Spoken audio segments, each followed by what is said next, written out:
Bab 32 Aksi Penyelamatan dan Rahasia Ganda. Malam Bandung terasa mencekam. Langit mendung menggantung rendah, seakan ikut menyaksikan drama yang sedang terungkap di jalanan kota kembang ini. Angin dingin pegunungan berhembus keras, membawa aroma hujan yang akan segera turun. Kekacauan pecah di luar kantor The Golden Ledger. Randy, Lucy, dan Bram berlari dengan napas terengah ke arah mobil Jeep Army Green milik Bram yang sudah standby di gang tersembunyi.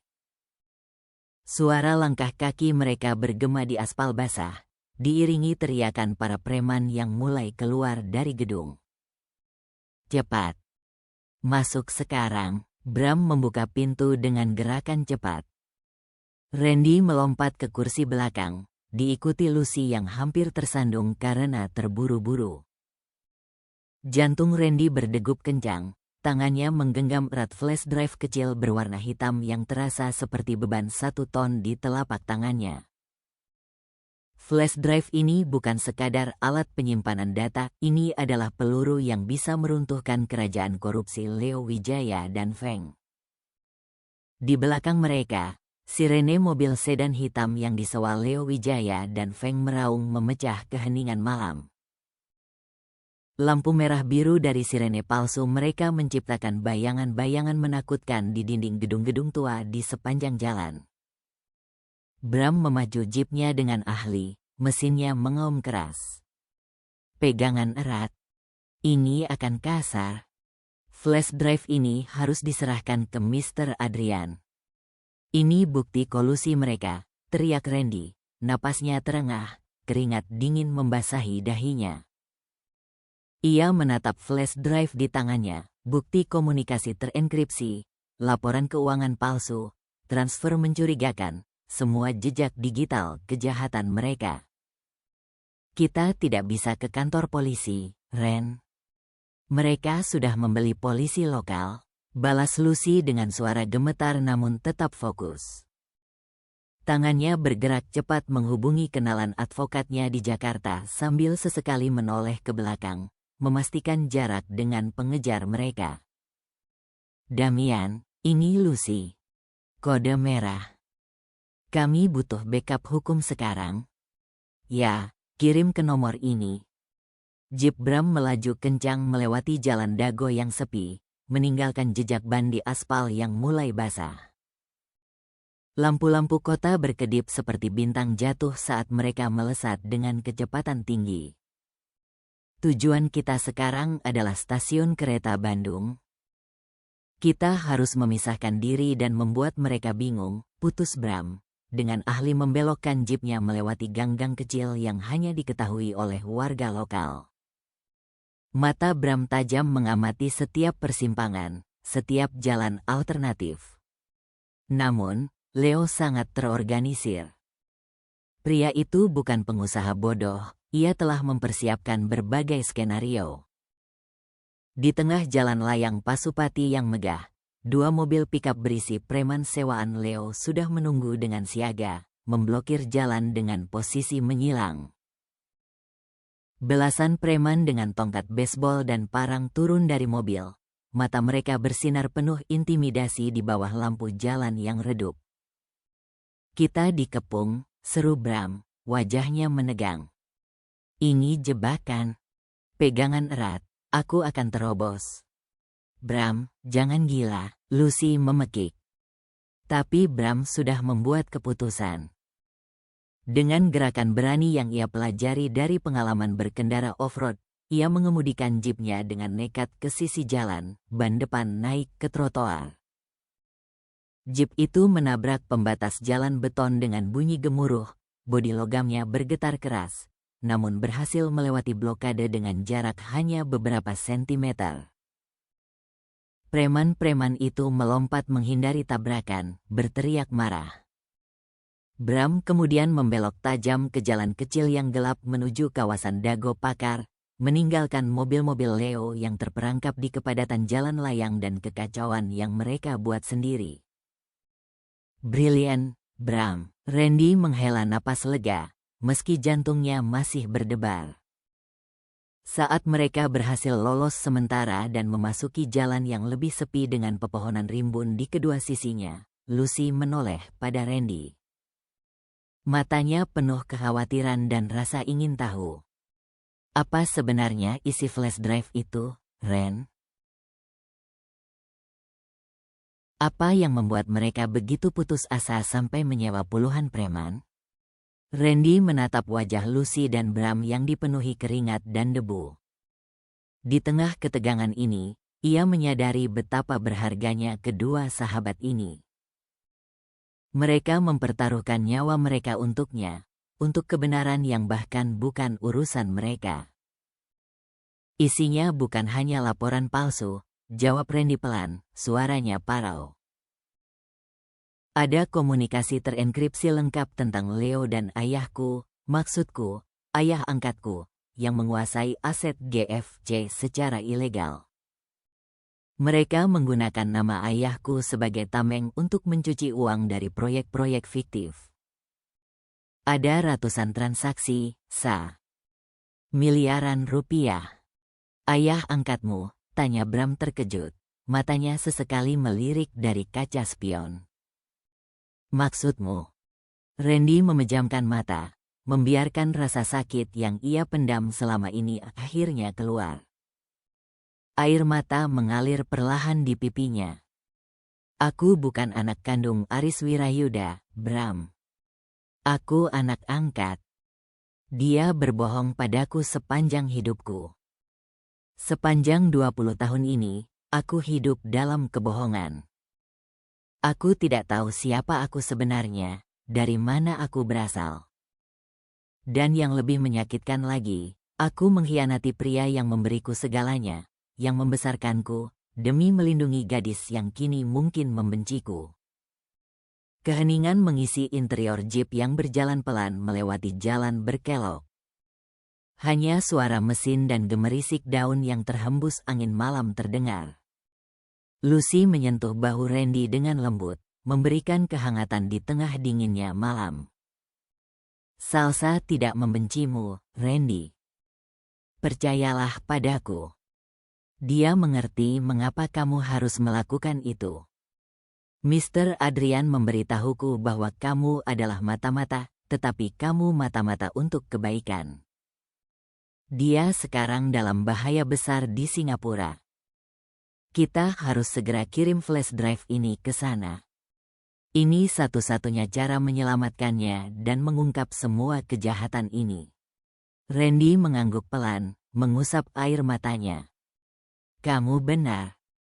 Ini bukan tentang aku lagi. Ini tentang keadilan untuk ayah kandung Salsa, Arman Santoso, yang dijebak dan difitnah.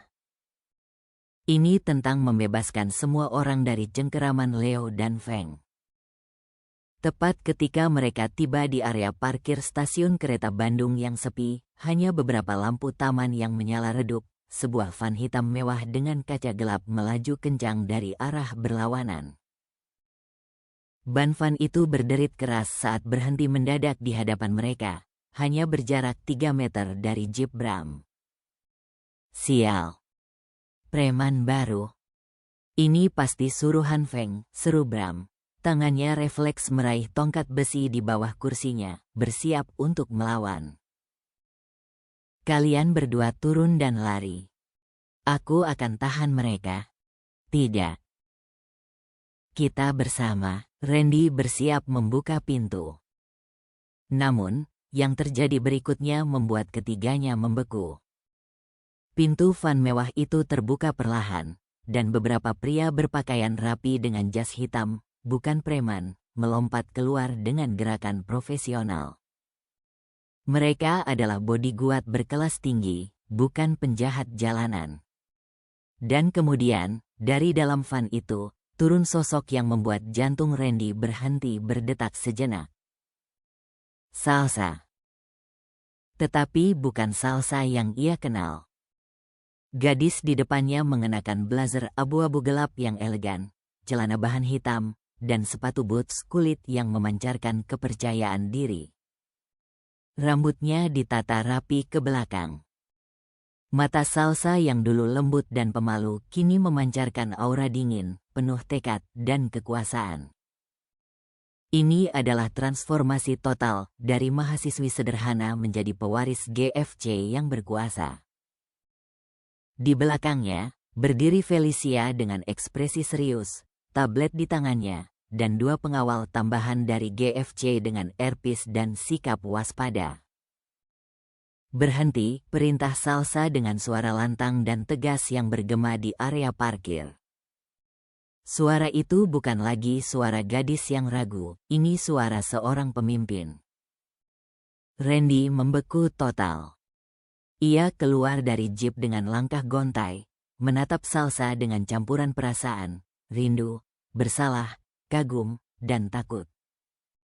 Gadis di depannya bukan lagi Salsa yang polos, yang suka tertawa malu-malu saat ia memuji masakannya. Ini adalah sosok yang telah melewati api penyucian, yang telah kehilangan segalanya dan bangkit lebih kuat. Salsa, kamu kembali ke Indonesia? Ini terlalu berbahaya, seru Randy, mencoba mendekat namun ditahan oleh salah satu bodyguard. Leo dan Feng masih bebas. Mereka akan... Salsa mengangkat tangan, menghentikan kata-kata Randy. Matanya menatap tajam ke mata Randy.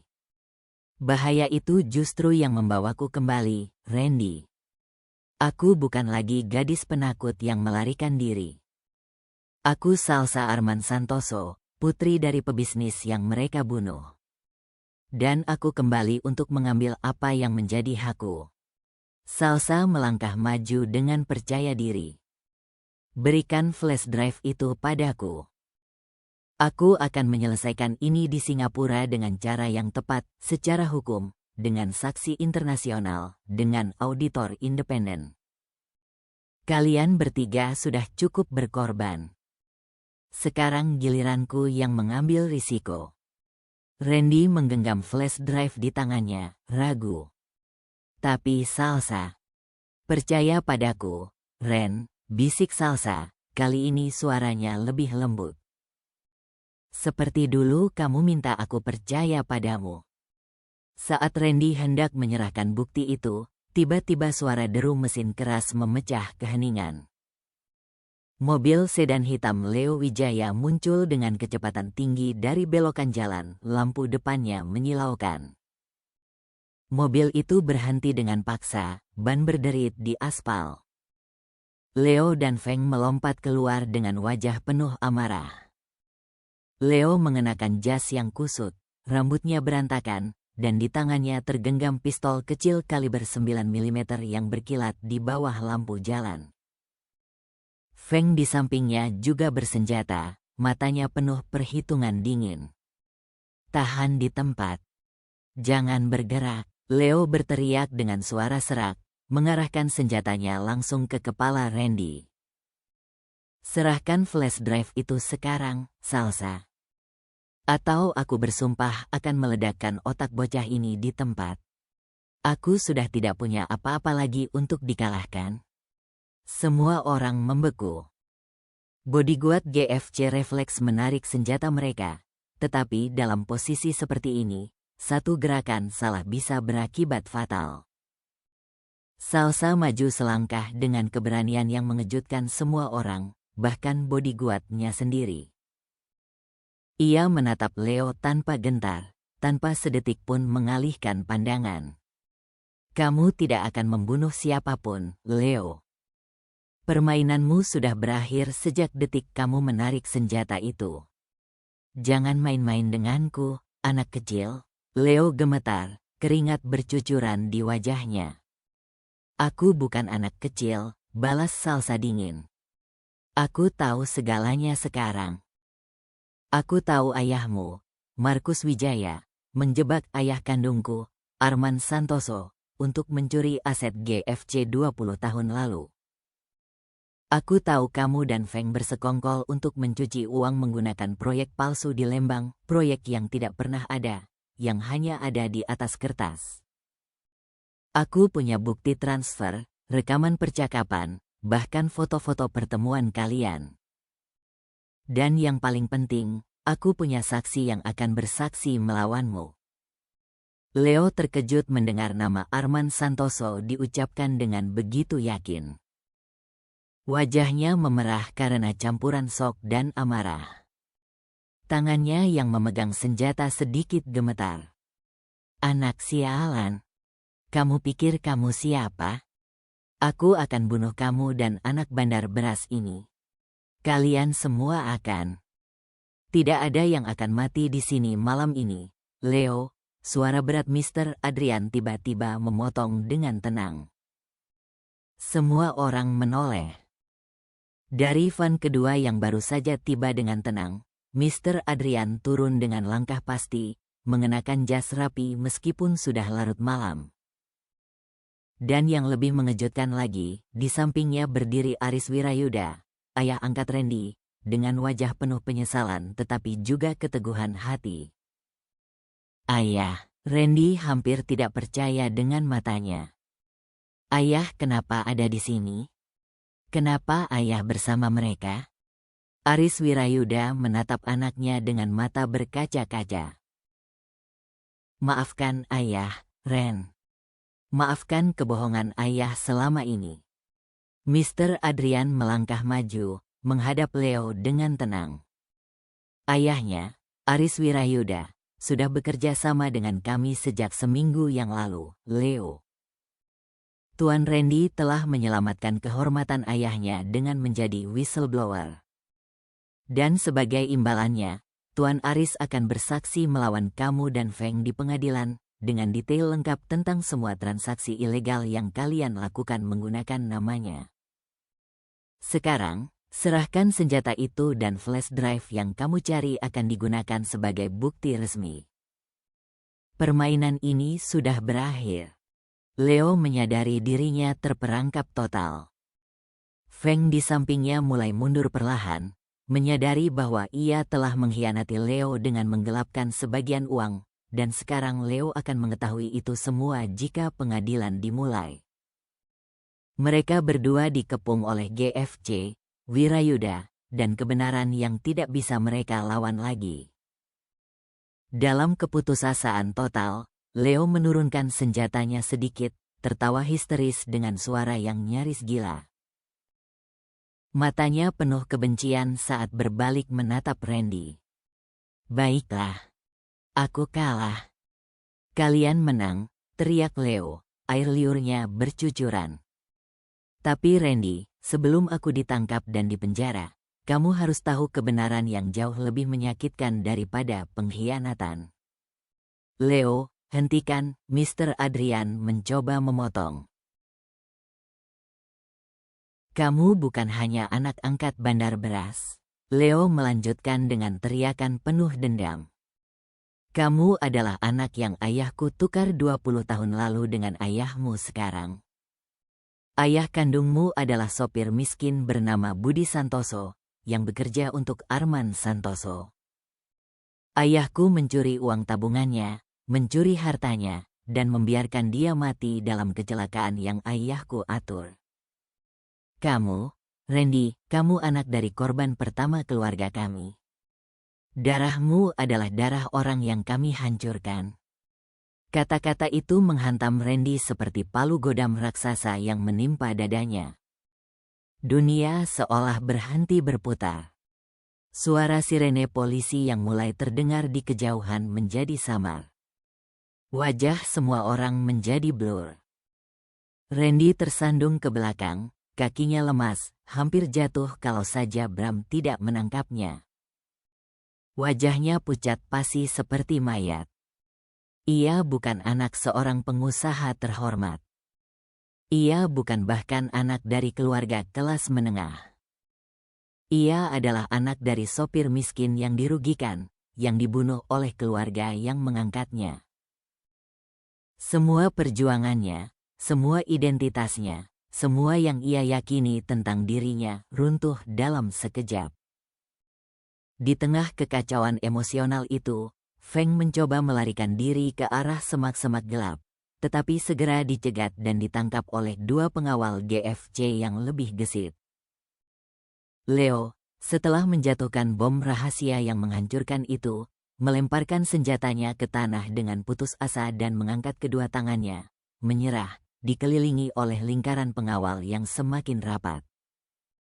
Tapi tidak ada yang peduli pada penangkapan itu sekarang. Semua mata tertuju pada Randy yang kini berlutut di lantai stasiun yang dingin. Tubuhnya gemetar hebat, air mata mengalir deras tanpa bisa ia hentikan. Seluruh hidupnya adalah kebohongan berlapis. Salsa berlutut cepat di samping Randy, meraih kedua tangannya yang dingin dan gemetar. Randy, dengarkan aku. Jangan dengarkan dia. Itu bukan yang menentukan siapa dirimu. Randy menatap Salsa dengan mata kosong, pupilnya membesar, sok berat. Dia benar, Sa. Aku tidak punya apa-apa. Aku bukan siapa-siapa. Aku bukan putra pengusaha, bukan mahasiswa dengan masa depan cerah. Aku hanya anak yatim dari sopir miskin yang dibunuh. Aku berjuang untuk warisan yang bahkan bukan milik keluargaku. Aku menghancurkan hatimu, mengkhianati orang yang membesarkanku, semuanya demi kebohongan besar. Siapa aku sebenarnya? Dengar aku, Randy Wirayuda, kata Salsa tegas, menggenggam wajah Randy dengan kedua tangannya, memaksanya menatap matanya yang bersinar penuh keyakinan. Identitas kita tidak ditentukan oleh darah yang mengalir di tubuh kita. Itu ditentukan oleh pilihan yang kita buat, oleh keberanian kita, oleh hati kita. Air mata Salsa mulai mengalir. Aku putri seorang buronan konglomerat yang dicap koruptor. Kamu putra seorang sopir yang menjadi korban. Kita sama-sama anak yang kehilangan segalanya karena kerakusan orang-orang jahat. Tapi lihat apa yang kamu pilih. Kamu memilih untuk berjuang demi kebenaran. Kamu memilih untuk mengkhianati orang yang kamu sayangi demi menyelamatkan orang lain. Kamu rela kehilangan segalanya demi keadilan. Itulah yang membuatmu menjadi Randy, bukan darah, bukan nama keluarga. Mr. Adrian mendekat perlahan, suaranya lembut namun tegas. Nona Salsa benar, Tuan Randy. Dan ada hal yang harus Anda ketahui, kami tahu tentang kebenaran identitas Anda sejak awal. Randy mendongak, bingung. Arman Santoso, ayah kandung Nona Salsa, menyebut Anda sebagai kunci penyatuan dalam dokumen rahasia terakhirnya yang baru kami temukan minggu lalu, lanjut Mr. Adrian. Ayah kandung Anda, almarhum Budi Santoso, adalah salah satu karyawan paling setia Arman Santoso. Beliaulah yang membantu Arman menyembunyikan sebagian besar aset bersih GFC dari tangan Markus Wijaya 20 tahun lalu. Dan sebagai gantinya, Arman berjanji akan melindungi Anda, anak dari sahabatnya yang paling ia percaya. Semua orang terdiam, mencerna informasi mengejutkan ini. Ayah angkat Anda, Tuan Aris Wirayuda, Mr. Adrian menatap Aris yang berdiri dengan air mata di pipinya, bukanlah pengkhianat seperti yang Anda sangka. Beliau adalah wali yang disumpah oleh Arman Santoso untuk melindungi dan membesarkan Anda agar terhindar dari bahaya keluarga Wijaya. Beliau mengambil risiko besar dengan menerima Anda sebagai anak, menjalani kehidupan di bawah tekanan Leo dan Markus. Semuanya untuk menjaga Anda tetap aman. Aris Wirayuda maju dengan langkah berat, berlutut di depan Randy. Air mata mengalir deras di wajah pria paruh baya itu. Leo benar sebagian, anakku. Aku mengambilmu dari panti asuhan saat kamu baru berusia 2 tahun. Tapi aku melakukannya atas amanat sakral dari ayah kandungmu, Budi, yang adalah sahabat baikku, dan atas perintah Arman Santoso yang percaya aku bisa melindungimu dari musuh-musuh mereka. Aris menggenggam bahu Randy. Aku berjanji pada ayahmu yang sekarat untuk merawatmu seperti darah dagingku sendiri. Semua tekanan yang kuberikan padamu selama ini, semua kerasnya didikanku, itu karena aku takut. Aku takut rahasia ini terungkap dan kamu dibunuh seperti ayah kandungmu. Aku takut Leo atau Markus akan mengetahui siapa kamu sebenarnya, pewaris sejati informasi yang mereka cari. Tapi aku menyayangimu, Randy. Aku adalah ayahmu, apapun yang terjadi. Darah tidak membuat keluarga, cinta dan pengorbanan yang membuat keluarga. Randy memeluk ayah angkatnya dengan sangat erat. Semua amarah, semua pengkhianatan yang ia rasakan lenyap seketika, digantikan oleh rasa lega yang luar biasa. Ia bukanlah anak yang dibeli. Ia adalah anak yang dicintai, yang dilindungi dengan pengorbanan besar. Mereka berdua menangis dalam pelukan itu, ayah dan anak yang akhirnya bebas dari beban rahasia yang menghancurkan. Sirene polisi semakin dekat. Kali ini bukan polisi bayaran Leo, tetapi polisi federal dan tim dari Kejaksaan Agung yang telah dihubungi Mr. Adrian. Lampu merah biru menerangi area stasiun. Polisi yang sah tiba dalam jumlah besar dan langsung mengambil alih penangkapan Leo dan Feng. Keduanya diborgol dengan tangan di belakang punggung. Leo sudah tidak melawan lagi, matanya kosong, menyadari kerajaannya telah runtuh.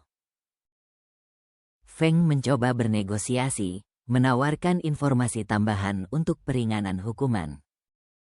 Bukti dari flash drive Randy dikombinasikan dengan kesaksian Aris Wirayuda, dokumen dari Mr. Adrian, dan investigasi independen sudah lebih dari cukup untuk membawa mereka ke pengadilan dengan tuduhan pencucian uang, pembunuhan berencana, dan korupsi besar-besaran.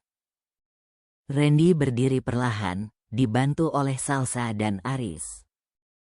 Di sekelilingnya berdiri Lucy yang menyeka air matanya dengan sapu tangan, Bram yang menepuk bahunya dengan hangat, Mr. Adrian yang tersenyum bijaksana, Felicia yang mengangguk hormat, dan Aris Wirayuda yang tidak melepaskan pandangannya dari anak yang telah ia besarkan. Keluarga baru. Aliansi baru.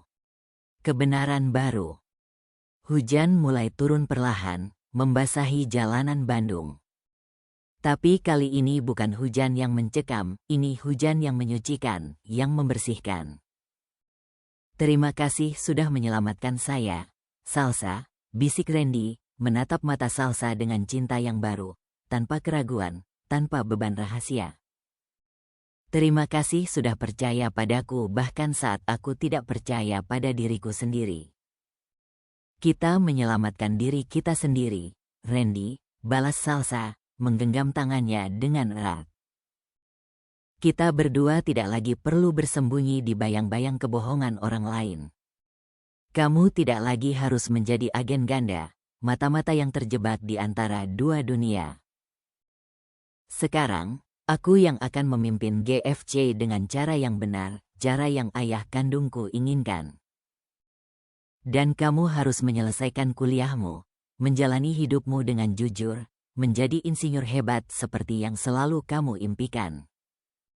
Mr. Adrian tersenyum hangat, matanya berkaca-kaca melihat dua anak muda ini yang telah melewati begitu banyak cobaan. Nona Salsa, Anda adalah pemimpin muda yang GFC butuhkan, pemimpin dengan integritas, dengan keberanian, dengan hati.